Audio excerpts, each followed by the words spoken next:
How long have you been married, Helen? 17 years. You have any children? Yes, I do. Boys or girls? I've got some of both. How old are these children?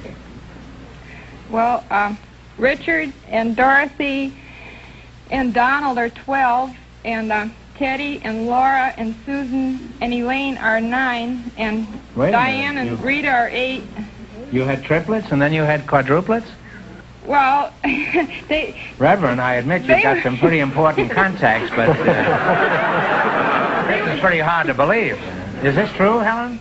It wasn't as incredulous as it sounds because, well, like the triplets, they weren't really exactly triplets. Well, they're the same age, but one boy is married. Well, he looks like my husband, and another boy is part Indian. He was when he was born. No.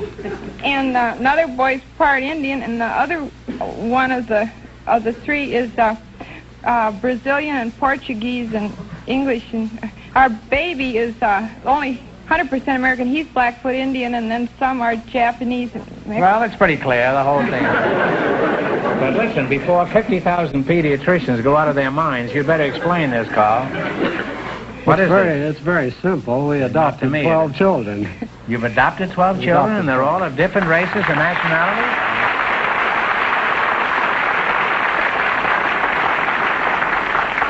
And they're all of different races and nationalities? Yes. I'm speechless with admiration. I think you should get the handshake, really. Huh? You have to do taking care of them, eh?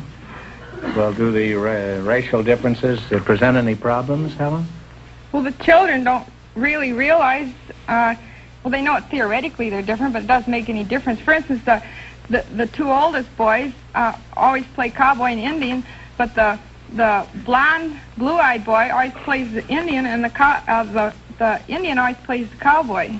And when they must have fun chasing each other, eh?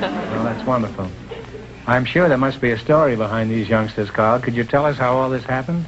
Well, when we were married, we wanted a normal family, as any couple does. And when our doctor told us we couldn't have children of our own, we thought naively, well, we'll adopt them. And then we discovered that for every normal, blue-eyed, blonde-haired youngster, there were a dozen or more couples waiting for that child, but that the mixed-race children were classified unadoptable because neither race wanted them. So we started taking mixed-race children.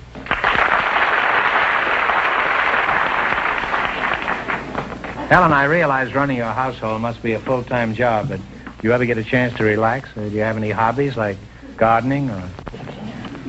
I do gardening. Really, my main hobby now, outside of taking care of the children, is writing. I just finished writing a book about my family. It's called The Family Nobody Wanted. McCall's had a small part of it in their September and October issues. And when is this book coming out? It came. I mean, it's come. It's the past tense of come.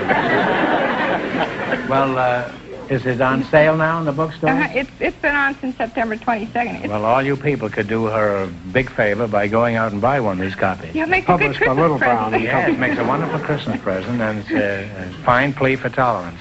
Thank you. And thank you.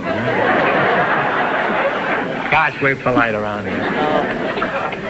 Reverend Doss, you have a wonderful family. Now, I want to ask you one question. With the experience you've had so far, would you do the same thing all over again?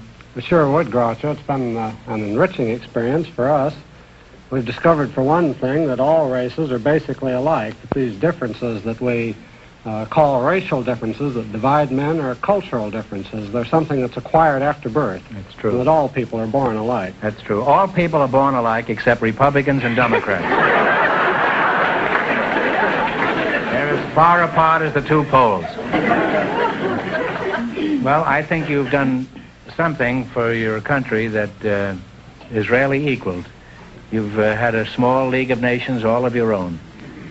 And it's too bad that more people don't do this. You know, we send a care package away for $10 or something to Korea or something. We think we've done a wonderful job.